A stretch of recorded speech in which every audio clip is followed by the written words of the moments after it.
Hi peaches, it's really nice to meet ya. I just found a forum and I think it's just my type. I'm Shaaba, it's Monday, you know what that means. It is time for us to go fishing for a-holes. Why? Because it's a little bit of fun, it's a little bit of juicy drama. We can hopefully help a couple people out and expand our own mindsets along the way.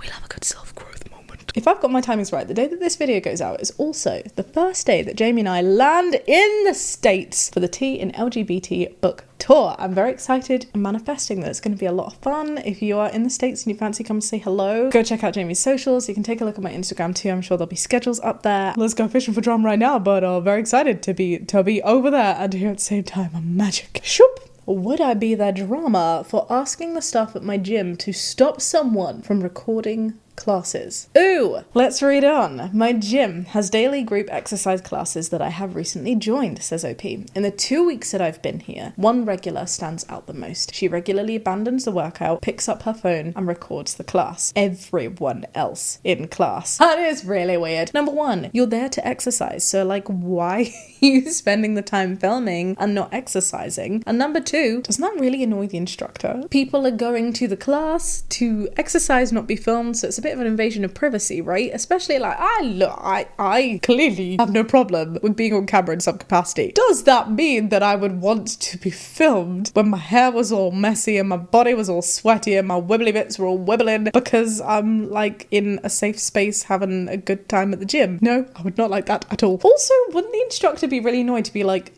people pay to come to these classes? You know, there's cinema screens or like there's DVDs that'd be like, you would not steal a handbag. The whole reason that exists is because you don't want people recording it and taking it away from the service you provide. Why would a gym person allow you to just record the whole class? You could be streaming it and people could be doing your class elsewhere and the gym's not getting paid for it, and that's a bit of a problem, right? She will weave, says OP, through everyone and pan from different angles, record the instructor and everyone else going through the motions. If any of us make eye contact, she just smiles and shrugs. What is your eye contact? Are you like... The added complexity and hilarity of all of this taking place whilst you're like...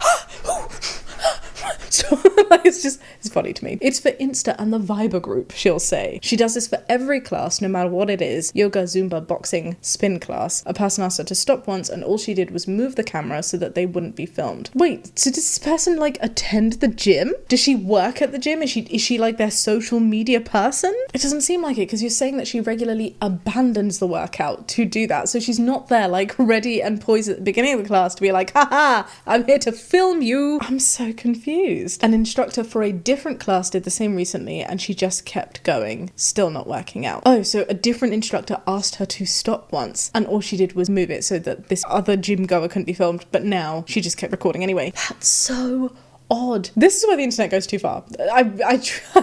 When somebody just totally forgets the fact that they are there for themselves, to let go, have fun, release those endorphins, shake your wiggly bits at the gym, the internet will still be there when you leave the gym. I've never been good at confrontation, says OP, but I really want this to stop. I can understand. And it's nice that like one person, like she stopped filming this one person, but at the same time I'm pretty sure there are more than one person that's going to be feeling really uncomfortable, right? And not everyone's going to be able to say that, and then she can't keep track of everybody who says no. Also, if the instructor asked her to stop and she just kept going, why didn't the instructor just say again, hey, don't do that, get out? You don't just film and then when somebody, a person of authority, says, could you please stop doing that in my class? What kind of breakfast club heathen are you to just keep going? What if you get detention? I don't even know what gym detention would look like, but I know that I don't want to be there. I've never been good at confrontation, says OP, but I want it to stop. I hate being recorded, and honestly, it irks me that in a class of people working on their health and fitness, there's one person farming us for content. Wow, the word farming took this way Orwellian, but I'm here for it. You're right. You're honestly right. Like, you don't deserve to be filmed in a way that you don't want to be filmed. You don't know where it's going. Who is Viber? I sound like a grandma. I know Viber is not a person, but like, what is Viber? And what is the Viber group wanting to do with the gym content? Is she like filming it so that all of her aunties at home can be like, joining in with the Zumba? Or is she just like, see, I am at the gym, which totally negates the point if you're then not working out. Social media. honestly. And I hear the irony. Okay, I hear it. I see you, but I'm not that person. I do my best to try and dispel that level of social media practice. We attempt to help people unlearn this kind of bananas behavior. Anyway, OP says, I'm afraid of being brushed off if I talk to her about it, so I'm considering going full child with a toddler sibling and telling her off to the gym staff. Do it. That's what the gym staff are there for. I know it's a low blow. It's not a low blow. You pay money to go to the gym. Like, gyms are generally just pretty expensive, and if you want to be working out, you don't want to be worrying about this. You have every right to tell someone, hey, we're not happy about this in class. I know it's not just me. One of your teachers did it too. So, you know, like, maybe have a policy where no filming is allowed. Like, no non-consensual filming is allowed. Boy, it's all I can think of doing right now, says OP. That won't involve throwing her phone into the nearest river. Don't do that. Don't do that. Maybe if she accidentally put it in between weights, you could just be like, a dump. I don't even know if telling on her will do anything about the situation, really. It feels very immature, but I just want someone with some ability to enforce rules to make her stop. Look, it is not immature. It is literally the role of somebody who owns a gym to make sure that people feel comfortable and accommodated to carry out the service that they're paying to do. It is not your job to confront other people. And honestly, if you are doing it yourself, it's going to come with less authority than the gym that person is also paying for. I want to quit the gym. And therefore, there is a dynamic of power where they understand to respect that level of authority. They don't need to understand or respect you. I mean, you think they would just by being a good person, but they're clearly not, because multiple people have already told them to stop and they're still doing it anyway. So go Tattletale, my wonderful little snitch. It's okay. Honestly, you are not the drama. You would not be the drama. If anyone says that you are the drama, I don't think you should be listening to that person, because this seems very clear cut to me. Not the drama, but I'm surprised the instructor hasn't told her to stop already. I mean, it seems the instructor did, and she went and continued anyway. Not the drama. It is an invasion of privacy. I would feel uncomfortable and weirded out, and I would report her. Ooh, OP's responded. One of them did today, several times actually. They outright said, stop recording and join the class. But at the time, they were more worried about her recording licensed music to post online than about the buckwild paparazzi. Look, regardless of the reason, at least they were trying to say stop. That said, she left the class a little bit after that, apparently to join and record the one next door. Why? Why are you going to the gym? You are not the drama. You do not deserve to be recorded when you want to be your free, sweaty, unrecorded self. I'm glad that someone has said something, because going forward, it just means there'll be like an environment where she will feel uncomfortable to come back and continue recording. And hopefully, because it's already been done once now, other people will feel more vocal, and so will you, to be like, hey, we've already told you once before, get out of here. Best of luck with your gymming endeavors. All right, shpoop. Am I the drama for calling the police on my mother for coming to my workplace? Well, that went 1 to 100. I'm a 42-year-old woman, and I own a cafe with my husband, a 46-year-old man. The cafe was passed down to us from his parents. My husband has his own career, so running the cafe is my job, and I love it. That's so cute. I used to have a purely managerial role when the kids were younger, but now I like to get involved with making food and serving customers. I haven't spoken to my family as a whole in a very long time, says OP. I've spoken with a select few members every now and then, but it's a very surface level. This is because I used to be an addict when I was a teen and they disowned me. That sucks. I'm so sorry that you didn't get the support that you needed. Oh, I don't blame them, says OP, because I was a nightmare to deal with, but that is what's happened. I think it's a real, admirable quality to be able to see and reflect and be like, yeah, I was a real handful and I'm different now. This is just how it is. That takes a lot of reflection and a lot of security within oneself to be able to admit something like that, and I super respect it. I got clean, says OP. Met my husband, who is also a former addict. We met whilst volunteering at a support group for new clean addicts, and we got married and had 4 beautiful children. Oh, this is so cute and wholesome. OP says, I never reached out to my family ever because I considered the disowning to be the end of our chapter in life together. Additionally, I watched how my husband's family never turned their back on him and stuck by him through it all. It is a shame that your family felt the need to disown you instead of being able to support you in the way that you probably would have benefited from. I see that. At the same time, I'm trying to keep an open mind until we understand, like, hopefully more context is going to be provided, because I don't think we should just be putting the onus on people to always be there to support people who aren't always willing or ready to receive help. There have been so many times where I personally have experienced or have heard, like, secondhand experienced people getting so hurt because of the amount of support that they are providing, ultimately at their own expense and to nobody's benefit, because it was hitting a brick wall. It was hitting a time where people were just not willing to be receptive to to that level of support. And I do think that if that's happening and you, for your own reason, whoever you might be as a support network, just feels that you are unable to provide that support anymore because that detriment to yourself is significantly higher than any like kind of potential gain that somebody is clearly not willing to receive, then you need to do what's right for you. It's tricky. It's really hard. And I guess what I'm trying to say is I can see it from both points of view. I can see a world in which a family would not be wrong for doing what they did, and I can also see why OP would be hurt by that. Both things can be true. Let's read on. Yes, I know how difficult that is to do, says OP, and they are saints for doing it, but still, I was secretly jealous that my family was so quick to toss me away when his family was determined to see him through it. One family member that I speak to occasionally, probably twice a year, is my older brother. He wants me to come back in bunnies to the family, but I'm happy with my life and I see no reason to revisit painful feelings. That is entirely your prerogative and fair enough. Especially if you are feeling that sense of like, oh, I was abandoned. It sounds like, I'm not sure if we're going to get more context, but OP's used the phrase quick to toss me away, so it sounds like actually maybe there wasn't like a huge level of attempting. It was just like, look, I'm not dealing with this, go fix yourself. In which case, and I can understand the hurt and resentment. In those situations, anytime poop hits the fan, you're just like, let go away. But I too would be frustrated if someone was just like, I'm not going to speak to you when you are clearly not in a good place, but now that you're fine, come back. We'd love to have you. Like, that's not really how support networks work. How much is supporting if you're only supporting when people don't need your support? You know? My brother found out about the cafe when I took a more active role in running it. He'd come by occasionally and a few weeks ago tagged the cafe in a Facebook post. It's not like I'm in witness protection, so there are photos of me and my husband on Facebook page, and one thing led to another, and now members of my family can't stop coming to the place to see me. Oh, did your brother do that with negative intentions? I'm sure he didn't intend for that to be the case. It's just one of those things about being trackable online. Internet seems to be a running theme in today's episode. I had to take time off to avoid them, and it was hard on our staff who are constantly being asked to speak to the manager. They were demanding that I speak to them and reconcile, and said that I was holding a grudge for 2 decades. That is not your family's right. And honestly, even if you are holding a grudge in the sense that they want to apologize and they've grown and learned from a situation and want to address that with you, there is no obligation for you to comply, especially with everything that you've been through. And them harassing you at work and demanding that they speak to you just isn't the right way to go about it. I can appreciate wanting to have a conversation, especially if they're coming from a position of wanting to say sorry or just wanting to know you better, like even if it's coming from a position of love. But sometimes we need to look at what we're doing and see if this is how we really treat the people that we love, because this, babe, is not it. Causing problems for them at work, making them feel like they need to not go to work and therefore not be able to like sustain their living because your presence is making them so uncomfortable, is not a place that you should be if you're trying to demonstrate love.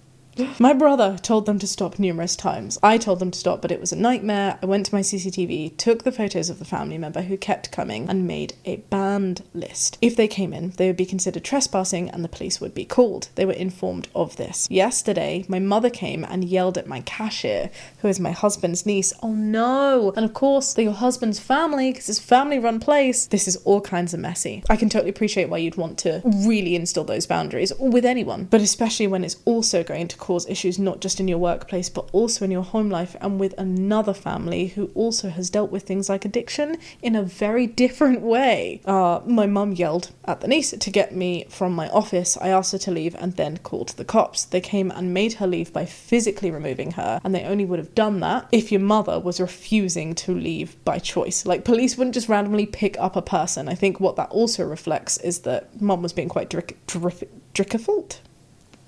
difficult, tricky, made love and became a new word. Now, says OP, I'm having my Facebook page bombarded with comments from family calling me every name under the sun. Again, showing that they're only there to support you when it benefits them and when it suits them, not that they're actually there to listen to you and your needs. I spoke to my in-laws, who are the most sensible people that I know, and they said that I probably shouldn't have called the cops because it escalated the situation. My family are demanding an apology, and I'm starting to think that I overreacted. Am I the drama? No, I don't think you're the drama. I think your in-laws are correct. What you did escalated the situation. My head goes to, why does escalating the situation make it bad? You asked her to leave. She didn't leave. You set the boundaries. Your mum broke the boundaries. She then didn't respect your rules at your place of work. She was causing a scene. She was yelling at somebody who also you feel like you have a position of a duty of care because it's your family member who works in your business. I don't think it's wrong to have asked for additional help in that situation. So no, OP, I really don't think that you're the drama at all. I'm really sorry you're dealing with it, and I definitely definitely feel that now, like, regardless of what family is saying, the fact that they are saying what they are saying shows that they're not supportive people that you probably want to be around, but also the fact that you have taken it seriously and really enforced that boundary, as you said that you were going to do. You haven't done anything untowards, means that they're going to definitely think twice before they break or attempt or think about potentially breaking a boundary again. Not the drama. People who never experience true family toxicity or dysfunction cannot fathom your choices. They believe their family is everything and you need to forgive. Oh my gosh, this hits so hard. The idea that a family would mistreat one of their own is alien to them until they witness it firsthand. I absolutely agree with this. The word family holds no value if they are not treating you as one. I think people forget that that word goes both ways. The only time it's used to weaponize somebody is when they go, oh, you know what? They're family. But then why are you not going to that person who's showing that disrespect in the first place and being like, that's not how you treat family. It's convenient how the family card is only used to manipulate people to be in touch with people who cause harm. Not here for it. In the bin. Not the drama. They are demonstrating very efficiently why it was the right choice to keep your distance. You called the cops, now call a lawyer. So someone else you're being harassed at your business. There must be something that you can do, not the drama. Let us go fishing once more. Am I the drama for not telling my boyfriend that my dad or family is rich? And rich is in quote marks. I'm like, if you're gonna use the bunnies, qualify using the bunnies. Is your family rich? I don't know. And don't give me this bullcrap of, well, a lettuce was worth more than money in an apocalypse. That's not what I'm talking about. You know that's not what I'm talking about. Is your family rich? OP says, so my boyfriend, Callum, and I have been together for 8 months, and over this long weekend, I figured it would be a good time for him to meet my dad. 8 months? Yeah. Honestly, when you meet the parents, just seems so different. I also feel like I'm so skewed by being in the LGBT plus community, so we are just gonna leave that there. He has met my mum and stepdad a couple of times, but always at restaurants or my place. But for this meeting with my dad, we went over to his place for lunch, as in your dad's place. Okay, looking back on it, Callum was immediately uptight when he saw where my dad lives, but I thought it was just nerves. I mean, meeting the parents can be a tricky thing. It's because of the rich thing. I'm getting the title now. He was acting pretty strange all through lunch and was very cagey about any questions that my dad or his wife asked. But again, I chalked it up to nerves. It can be so embarrassing to see though, when you're like, I know that you are this person, but the fact that you are in a certain kind of headspace is making you look not like this person, which is such a shame because I want you to be this beautiful, glorious, free, wonderful, flowy, blobby person that you are. But people can't always chill. Well, when we were driving back, says OP, he blew up, not yelling or anything, but just clearly frustrated that I'd never told him that my dad is rich. Your dad is rich. What song is that? Like butter wouldn't melt. Totally lost my bean. Driving back to, oh right, yeah, okay. I feel like it's a good thing that you clarified that he didn't like shout at you, but he's voicing what seems to be a frustration in a very healthy way. Let's continue. I was confused and I asked why he needed to know my dad's income. Was he asking specifically for the income? Or was he being like, rich? Is that a problem that if somebody is genuinely like rich, that you didn't tell them? I'm gonna say no. Honestly, it's never something that's crossed my mind. I have friends from various backgrounds. I myself have like grown up in quite a poor background. I've definitely had experiences of meeting friends' parents, partners' parents, where people are of a different wealth class. It's never fazed me. Maybe that's because, how old are you, OP? I mean, how old are you and how old are Callum? Maybe it means like more of a thing when you're not a teen, as I was. I was just sort of like, a house is a house, you know? Let's read on. I'm having some thoughts. They're stewing. Callum said that he would have prepared himself better if he'd known, and that I sent him in there blind because you're meant to warn your partner of potential pitfalls when they meet your parents. I was still confused about how my dad's tax bracket was a potential pitfall. Yeah, I see your confusion at this point. I could see warning him if my dad was incredibly snobbish about dress sense or manners, but he isn't. Callum then asked if I'd also hidden, quote unquote, like in bunnies, that my mum and stepdad were rich, which I admitted I guess I did, although I take issue with him calling it hiding something. It's just not relevant. Does Callum come from a different, quote unquote, class background to yourself? Does he come from a different financial setting to you? Because I put my money on that being the case, and therefore it's something that Callum is a lot more aware of than you are. Because here's the thing, people who have things don't notice that they have things. It's the people that don't have things that notice the people who have things, and it may not come from like a malicious place, but I can can see the sensitivities. It's privilege. We're defining privilege, right? Like, it's no different to me to my friends who are wonderfully well-intentioned, but also very white, right? Like, I'm thinking of a particular friend, took me to a pub that was very white and made me feel very uncomfortable as a brown person, because clearly nobody in that pub had ever seen brown people before. It was definitely one of those moments where, like, you open the doors of a salon in like a Wild Western movie and it's like, wow, wow, wow, and everyone's like looking at you and you're like, ah, it's giving me that. Was my friend wrong for taking me to said pub? No. Did they have any like obligation or duty? Like, should they have said to me, hey, Shaaba, we're different skin colours, just so you know, you might not fit in here or feel like you fit in here? No, because they were not to know. It doesn't make them a bad person. It doesn't make you a bad person either for feeling uncomfortable. I feel like it's just something that you deal with afterwards. Ah, interesting. Let's read on. Callum hasn't let it go and is now digging into irrelevant stuff like previous vacations, my living situation, and my job, apparently so he can figure out what exactly my lifestyle is. I think he has totally lost the plot, but up until now he's been a very sweet, unassuming and chill person, so I'm wondering if I really am the problem. It feels like maybe what's happening is Callum's going, oh my god, maybe you have expectations for me to live up to a standard that I'm feeling pressure to because I don't know anything about this Gilmore Girls, how the other half live life. If I want a plane, I'll buy a plane. I don't think it makes you a problem. I actually think like maybe it makes you kind of sweet. What I'm understanding from this, if I'm getting it right, is that you're not the kind of person to be like, oh, it doesn't matter if you come from money. Money is irrelevant to me. My job, the expectations that you have about things like vacations, I don't care, which is really sweet. But also I can see why in such a situation, somebody who doesn't know that and who might be feeling those pressures would just need that to be communicated in order to feel okay about it. To clarify, says OP, my parents are not rich like what you think of when you think rich. Both my dad and stepdad have been successful and have been able to give themselves and their kids nice lives, but we aren't the Waltons. Who are the Waltons? The Waltons. Oh, the Walton family is an American family whose collective fortune derived from Walmart, making them the richest family in the world. Okay. Oh wow, their combined worth is roughly 267 billion.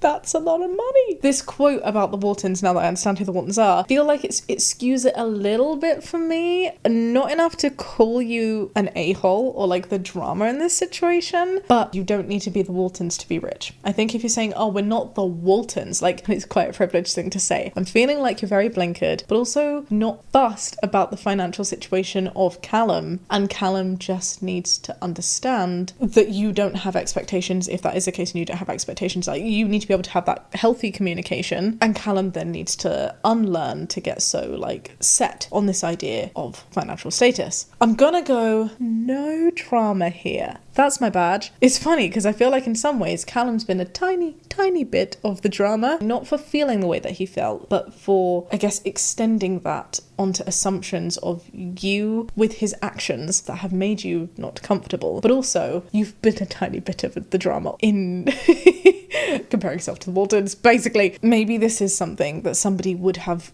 felt the ability to warn someone about, as you have asked at the bottom, but just let somebody know of as a matter of courtesy. But it's clearly not something that you can see because privilege is a wonderful thing, she says sarcastically, just in case it wasn't clear. So yeah, I'm gonna go no drama here. I feel like the badge on this one doesn't really matter. It's more that you just need to communicate, babes. You just need to have a good chat. Oh, there's been an info request. Even with the clarification, a bit more is needed. Like, what's the approximate house value or income range? Is your dad's income such that it could be considered off-putting? And OP's responded, if you Google what makes you 1%, then yes, my dad would fit that bill. He paid 7 figures for his house when he bought it. I get he felt unprepared, but I feel like he's carrying out forensic financial analysis on my life now, which seems excessive. At no point in 8 months have I dragged him to expensive restaurants or expected him to spend more than he could comfortably afford. I pay my way. I know what he does for a living. I'm not going to expect him to suddenly become rich. And if I want a 50k ring, I'll expect to buy it myself. It feels a bit unfair that this one thing seems to be negating everything that he's known about me since we've met. I totally understand your reservation. I'm going to maybe keep my no drama here, but with like a small, not the drama badge. Can I do,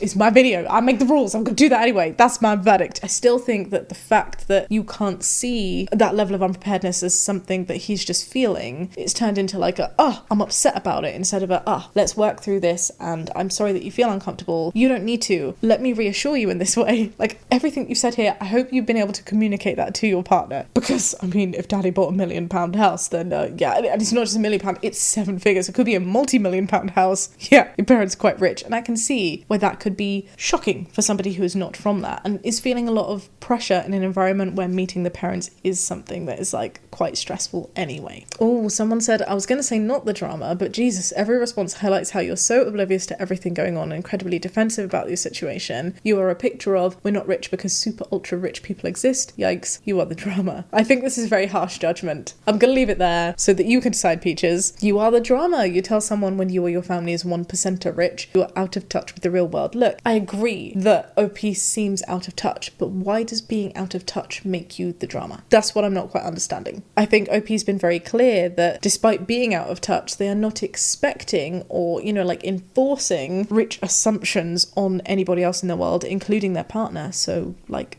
I don't see how they're being the drama about it. Oh, and OP said, hey, genuine question, why would you tell them they're rich? And someone said, because it's important to know if you're meeting someone. Your boyfriend said he would have prepared differently if he'd known, as would most other people. How would you prepare differently? It makes me think of all of these movies, like in Aladdin, right? Where Jasmine's like, I don't want you to know I'm a princess because I just want you to be your real self. And I'm not saying that this is like a fantasy rom-com movie, but what I'm saying is ideally you don't want people to change just because of their money status. You wouldn't go to somebody's house who's specifically not as well off as you to be like, oh, I'm going to dress down and treat you differently because you make less money than me. So why would you expect to do it the other way? It's very interesting, like the reaction from the forum. This person's gone on to say most rich people have different and higher standards and it can be uncomfortable to be around that when you aren't prepared. Even if you are 1,000% sure that your specific family wouldn't care, your partner doesn't know this. Yeah, no, okay, I see what they're saying. I get it. I feel like I've grown in this moment. I see what this person is saying. Even if you know that your family are going to be really, really lovely about it, it would be useful to know, hey, the assumptions that would normally exist in this world do not exist in mine. Don't worry, you're in a safe space. Because then that gives time for partner to prepare. I see how that could have been a nice thing to do, and I see how your privilege has prevented that from happening, and how your privilege has prevented you from being able to see your partner's point of view, but also how your partner's not privilege has prevented them from expressing their feelings to you in a way that is kind and super healthy. No drama here. Money's weird and powerful, so I can understand why your boyfriend's confused. But you didn't do anything wrong either. You don't owe a background report on your family, and it sounds like your family isn't full of rich, judgy people who are going to hate him for being financially more normal. Here's my advice if he's worth it. Help him through this. I love that. I'm on board with that. I totally agree with that. At the end of the day, going forward, what is it that you want? I think you both want to stay together, right? This isn't something that should break you. In fact, it seems really lovely. He wants to provide for you in the way that you're expecting. You're saying, hey babe, I don't give a shit about this horrible privilege in this stupid capitalistic world. So like, let's just make out on the couch. Oh, and everybody sucks here. We have all the badges. Callum is going overboard, but OP is clearly very, very wealthy, and a warning would be nice. Have you shared finances, dating expenses? OP is pretending that she's not super rich, which is also kind of wild. What do you think, Peaches? Get your juicy little butts downstairs in the comment section. Let's have a chat. Just be kind. Would love to know your thoughts. Shall we go fishing once more? Would I be the drama? We're spoiled. 2 would I be the drama today? Would I be the drama if I made my husband pay me each time he forgot something? What? I'm a 30-year-old woman, says OP, and I'm married to my husband who's a 31-year-old man. As much as I love him, he is extremely forgetful. The most of that forgetfulness being with little stuff like forgetting his water bottle at home, forgetting to close drawers or cabinets. Oh, the shit gets to me indeed, says OP. And I don't really think it's carelessness, but he genuinely just looks around and doesn't remember to do it. A couple of days ago, he started writing notes on doors to make sure that he closes them, but he still forgets to close some cabinets and drawers sometimes. Do you have like those self-closing drawers?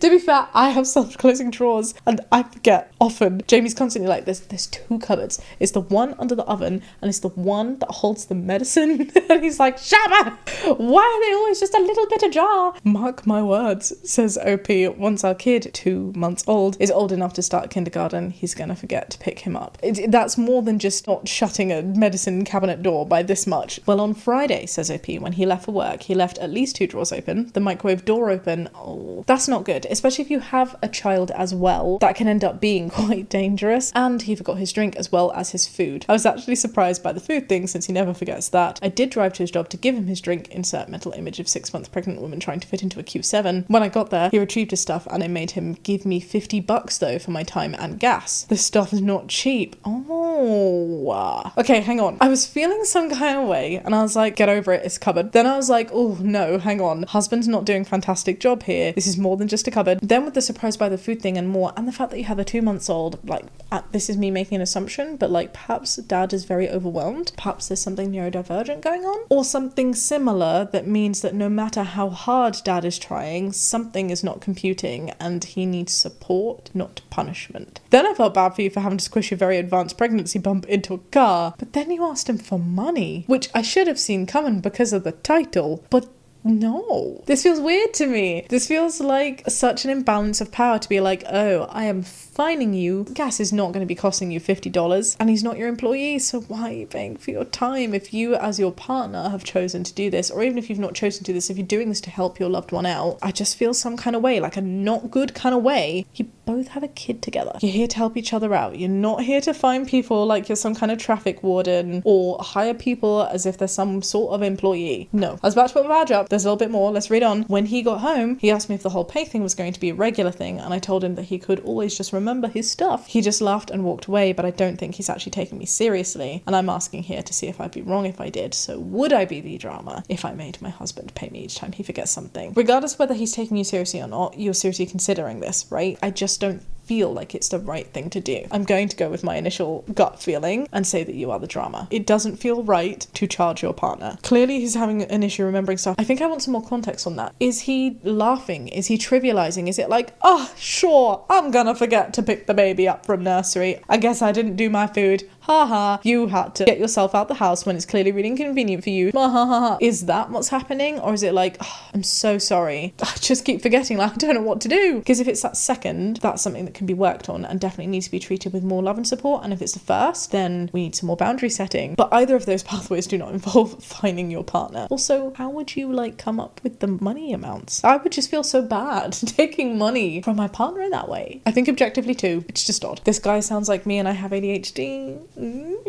That's kind of what I was thinking. I don't mean to be that person, but like spicy brains make you forget things, babe. Maybe that is the case, and if that is the case, especially if that's the case, using money as some form of punishment is certainly not the way to go about helping someone who clearly needs support. I'm not saying it's not frustrating, says the commenter, and he should have it addressed, but it's also very frustrating to notice the behaviour in yourself and not know how to deal with it. Agreed. And again, money's just going to make that harder. And not even in the sense that like he could have all the money in the world. I think it would just build a resentment. Learn from the rehabilitation models of Norway. This is not how we treat people to get them to do better. Punishment without rehabilitation to help is not effective. It sounds like your husband's concerned about his memory issues whilst you're just angry and acting out of pettiness, punishing him for making mistakes when he's obviously trying his shit. And a surefire way of ending up a single mum of 2. You are the drama. The single mum of 2 comment is uncalled for and not necessary. But I do agree with the sentiment behind this comment. Sometimes the truth hurts. I definitely think it's petty to be considering a fine. You are the drama sounds like an ADHD or response to being stressed or overextended. And I don't think you're taking it seriously that he's trying to correct those behaviours and is still unable to. The notes to close the doors. That is so true. I absolutely looked over that point. Husband is trying. He started writing notes on doors to make sure that he closed them. I totally agree with this. I definitely, I'm sorry, but you are the drama. You are totally the drama for not listening to your husband's needs. I'm fully convinced that this is not something that he's intentionally trying to do, and therefore he really does need your support, not the equivalent of a parking ticket. All right, do you agree, my loves? It's been fun going fishing with you today. If you enjoyed this episode, please do give it a thumbs up. Subscribe if you'd like to see more. If you're a little peach residing in the States, come see us this month. We'd love to say hello, give you a little hug, have a little chit chat. But for now, I will love you and leave you. Please give the video a thumbs up if you enjoyed it. Subscribe if you'd like to see more, and I'll catch you next time with another video. Be kind and have a great day.